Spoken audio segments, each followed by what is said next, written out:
Welcome to Whiskey Vault. I'm Daniel. Rex. Hey, remember that dude, Chris Damon, that sent us lavender flavored something or other? Yeah. He felt real bad about that. Okay.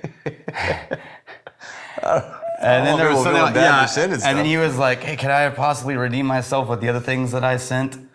Because he sent some other things, but they were after we were accepting reviews. Okay. And it was like, instead of, so I'm like, look, I'll pull some back just to give you an actual whiskey review, right, instead of an entire review of us going, not really our thing. Right. Yeah. Okay. All right. So this is from Chris Damon, Magnificent Bastard. Chris Damon, you magnificent bastard.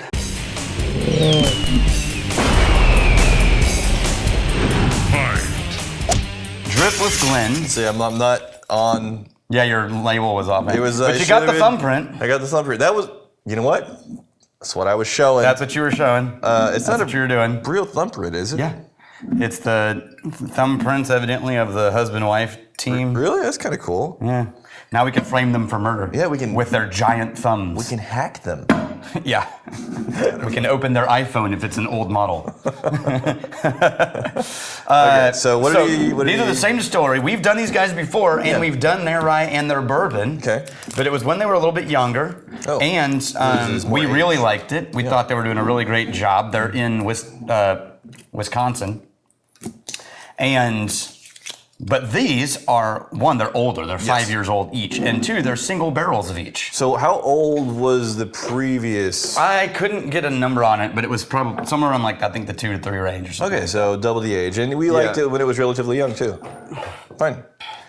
Driftless. But we liked Glen. them then, so we're gonna start with the rye because rye.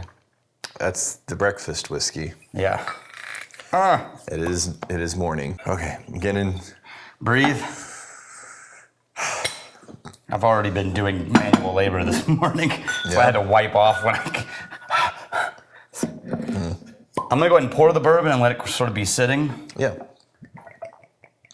So let's keep these in order to left, right, the way that they actually are. So I'm on the nose of the rye, and I like it. Oh yeah, it's not as herbal, grassy. It's way more like cherry. Yeah, well, I was gonna say like a rich, dark caramel. Yeah, it's very pretty.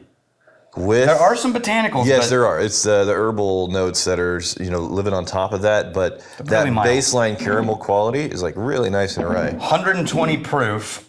And then every time I go back, I'm finding more green apple and oh gosh, every time I go back, there's something new. I've hit the nose on this thing like 4 times, and there's a new layer every time. You can tell the age. You get a little bit of that musty wood accent. Oh yeah.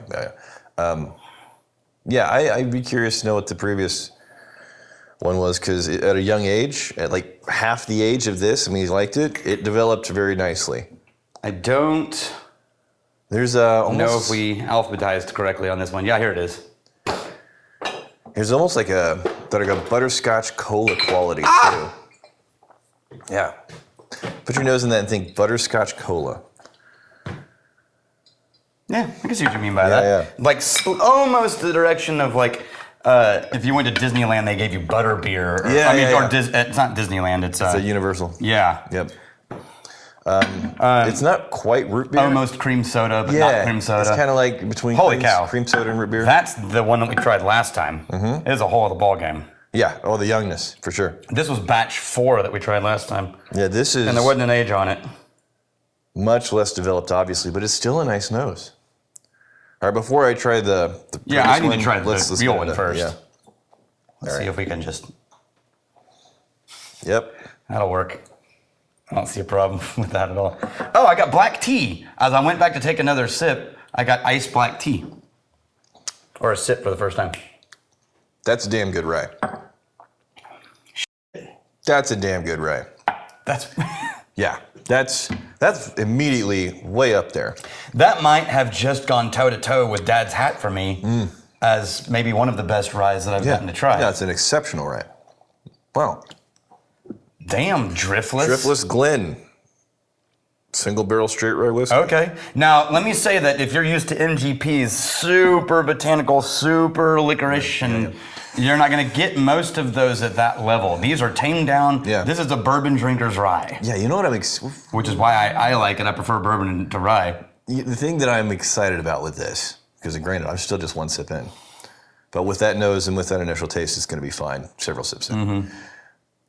It's a thing that I can point to whenever people are having conversations about rye. It's like, well, you've probably only had things that are MGP or very similar to MGP. Yeah. If they think rye is a very specific kind of thing.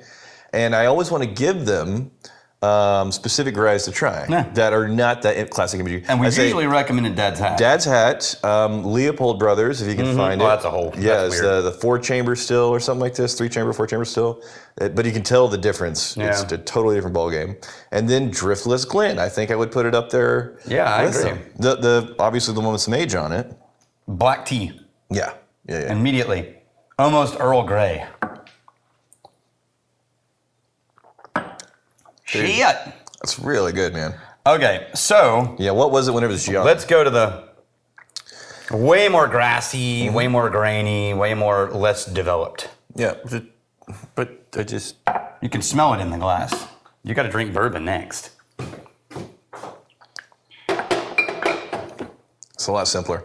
Yeah. But from that nice simplicity, it developed into something really beautiful They and were complex. patient enough to find that moment. Yeah. All right, the bourbon. I'm still, hold on a second. I'm still going back to the nose on the Yeah. rye. I know we're supposed to be going to the bourbon, but come on. The bourbon, the oak is a little bit more forward than it was on the rye. You're going to have to move on, Rex. Hold on, I'm just You're gonna it's have a little to. dusting of a cinnamon gonna- sprinkled onto vanilla. All It's- good it's things really- must come to an end. Golly. All right, I'm gonna circle back. Melted vanilla ice cream on that. What are we doing? Okay. The tannins dominated a little bit There's more. your cherry. Yeah. The cherry on the bourbon. Yeah. Bam. It's still spicy, but it's a lot drier. Yeah. Dried cherry and oaky. That is a Dusty. rich, ripe cherry, though, man. It's between black cherry and maraschino. Black cherry and maraschino. Boom. Sweet. Oh.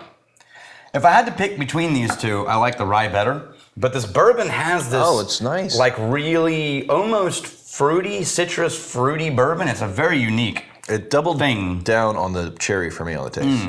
It didn't for me. It went slightly sideways into like an apple that was tart instead of sweet. For me, it doubled down so much into that cherry, it became almost a cherry flavor. It's not Like cordial. cordial, kind of what they're going for in like a cough syrup type of cherry, but it's more. There's more complexity in that rye. There's more complexity in that rye.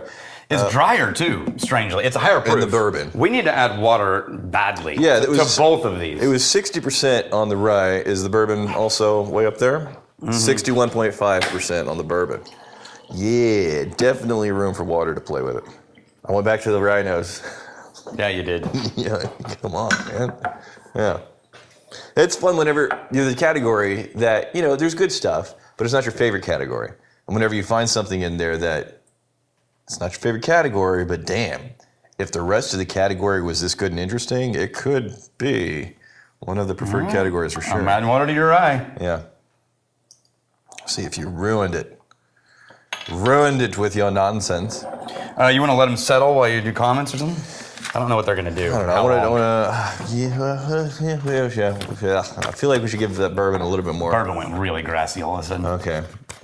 We The got. rye got sweeter. I'm off it. The question is: anyone experimenting with American peat?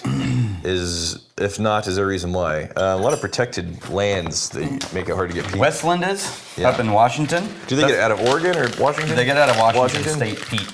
But most of the places that have peat are sort of protected lands. Yeah. Don't touch it. Don't look at it. And don't even think about it. Because it takes thousands of years for peat to accumulate. Right. I mean, it's like you start cutting into it. It's like you go 3 feet deep. You just went back like 1,000 years. Speaking of, that's gonna take a while. we were using. Oh, it's so close.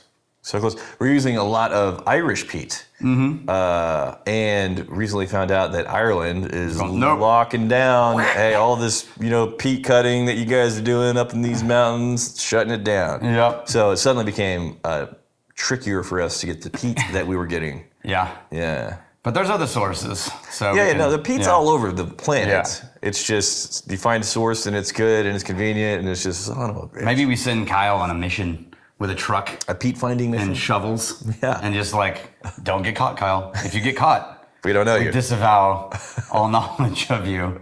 You can't. No identity, no branded merch. Right. There's no. No. If you do, brand yourself Andalusia. Wear Andalusia merch. Right. You have to burn off your fingerprints. Yeah, because they peat too, and it'll be plausible. Carlos Barrios, 5843. I found a bottle of Grand Old Par Deluxe Scotch whiskey, and the odd writing on the label said bottled under Commonwealth supervision. What does it mean? So, yeah, I have no idea what this means. Commonwealth used to be what the British Empire referred to as its subjects. There was a Commonwealth Games that is like a fairly new thing. So, like early America before freedom was Commonwealth of the British Empire. Mm-hmm. India was a Commonwealth of the British Empire. Yeah. Now, because England has been like, maybe we won't do that. That's it's exactly now, how they did it. Yeah, too. Maybe we should probably. Yeah. Oh, I don't want to. They gathered all the journalists. They got behind the podium and maybe we don't. Yeah. That reminds me of the Foil Arms and Hogs sketch where they're all the countries are playing Risk. Yeah. Have you seen that one? Yeah. And it starts with America. He's like, we're gonna do this is my move. We're gonna do this, and then England goes, I'm going to invade India, and then he was like, again, and he's like, right, no, okay, so how about Australia? I think I will skip my turn.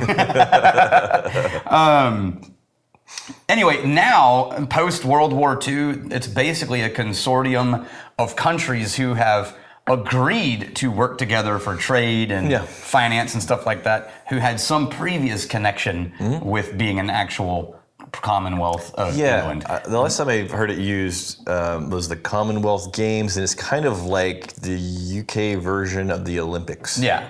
So Canada's in it, but then there's some African countries that are in it. There's like 53 countries in the current Commonwealth. It had some relation to empire. So my guess, I don't know why I tried to look up that bottle and look it up and why, and there's no answer to that from them. Yeah. But I would argue that it's just saying like, under the supervision of the EU or under the rules of EU. They had the standards, but met those standards. Yeah, but instead of EU, it's Commonwealth because it's Commonwealth standards. I want to see what that rye did with the water. Pipe tobacco. Okay. Straight up aromatic pipe tobacco. Yeah. The most pipe tobacco nose I've ever smelled on a whiskey, including Scotch. And the creaminess got amped up. This is so freakishly a pipe shop. It's nice. God. I cannot believe that. Yeah, I'm kind of okay. I have a bag of pipe tobacco that I got from Waco, from Don's Humidor. It's number 2, which is one of the original blends that Don's used. We just did. When Dad was smoking pipes there. Yeah, we just found. It's that a hidden gem rye. Oh, hey, we did. I'm gonna message this to Brandon while I'm standing right here. Oh, there's a. Ooh, gosh, it's starting to be like an oily kind of nutty quality. Come on. Oh, and then, gosh, the cherry on the bourbon just keeps getting the volume cranked up. You put some water in there. Oh, it went way more candy. Yeah. First it went grassy, now it's candy. You know what? It's a candied apple, not a caramel apple. Yeah. Candied apple. You get that crunchy, red, sugary. This is okay. Yeah, it's not bad. It's solid. It's not bad at all. But I'm just having a hard time comparing anything to this rye that's truly magical. Mm-hmm. This is perfectly fine and good. It's less complex, and the complexity, all the layers that come together in the rye are beautiful. Even the palate is amazing. Mm-hmm. Come on, guys. Well done. I do like. Did you just Irish dance? I don't know what that is. Did you just river dance? Did the rye bring out the river dance in you? The bourbon, if we weren't comparing it to the rye, how better I think it would actually be a little bit more impressive. Yeah, well, not impressive. I just think it'd be like, oh, that's really good. Yeah, but it's got notes in there that I don't like on craft bourbons. Such as that really grassy, dry note that I get at the very, very finish. I get the dry. I'm not finding the grassy note, though. The grain is sort of pushing, the grain combined with the tannins, it's mostly tannins, but it's just pushing this really dry finish for me, and I'm not a huge fan of that. But it's not like, this is not bad. I would be poured that, I'd be grateful, I'd enjoy it. You know what? It's just no. I like those bottles. I know, right? Yeah, we were looking for some really cubey bottles. That's custom right there. Yeah, it is custom. You get like the raised glass. Now you're looking their at logos imprinted on it. Yeah. I wonder how craft they are, because you got like. Oh no, they're real. No, I'm saying how craft in terms of the size of the scale, because you can have craft, which is like tons of employees, millions and millions and millions of dollars. Then you can have craft as like a couple of guys renting a storage shed. I think they're probably middle of that. Yeah, I think they're definitely not on the small end of craft. To have something, not on the two guys by themselves in the shed. Yeah. All right, here's fighting, stealing, and drinking. If you fight me, I fight for a friend. Steal me, steal your lover's heart. And if you drink, may you drink with us.